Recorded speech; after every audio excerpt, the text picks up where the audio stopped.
د افغانستان دنګ ځوان شیرخان وایي که چیرته ویست انډیز د بمونو مور لري نو زه هم د بمونو پلار یم. چې ملګرو د په تازه مرکه کې څه ویلي دي او د افغانستان د ټیسټ ماتې وروسته دی ولې خفه شوی دی په دغه ویډیو کې ټول معلومات درکوو. خو مخکې له دې ملګرو هم دغه ویډیو در سره لایک او زموږ ایران ټي وي یوټیوب چینل ضرور در سره سبسکرایب کړئ.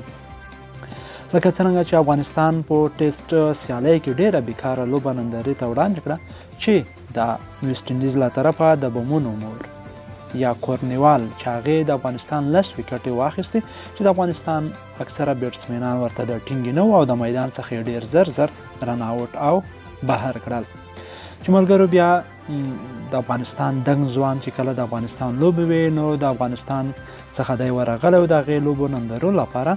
نو هلته د هندوستان کې د اوسېدلو لپاره کوټه، هوټلونو کې کوټه، د خوراک لپاره همداشان د ټرانسپورټ لپاره ډېر مشکل تمام ورته، ډېر مشکلات زیات ورته. نو د افغانستان څخه رسما هغې ته سفارش وشو، هغه هلته ځایونه ورته برابر شو.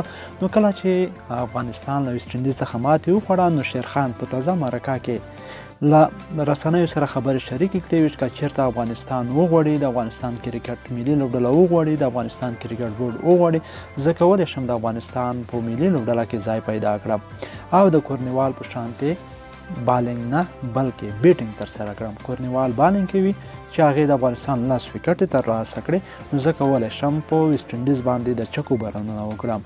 نو ملګرو که چېرته شیرخان رښتیا هم دومره پیاوړی وي او دی باید وروزل شي تر څو د افغانستان په ملي لوبډله کې ځای پیدا کړي. په ټیسټ سیالیو کې کورنوال که چېرته هغه وزن زیات لري نو د ده بیا بډي زیاته ده. هغه یو چا ویل چې کورنوال کله آوټ شو نو خپل بیټ یې په جوب کې واچولو نو دی بیا هم خپل بیټ په غوږ کې د ګل په شانتې لګولی شي د افغانستان له طرفه شیرخان. نو ضرور دغه ویډیو در سره لایک او زموږ ایران ټي وي یوټیوب چینل سبسکرایب کړئ. تر بیا د الله په امان.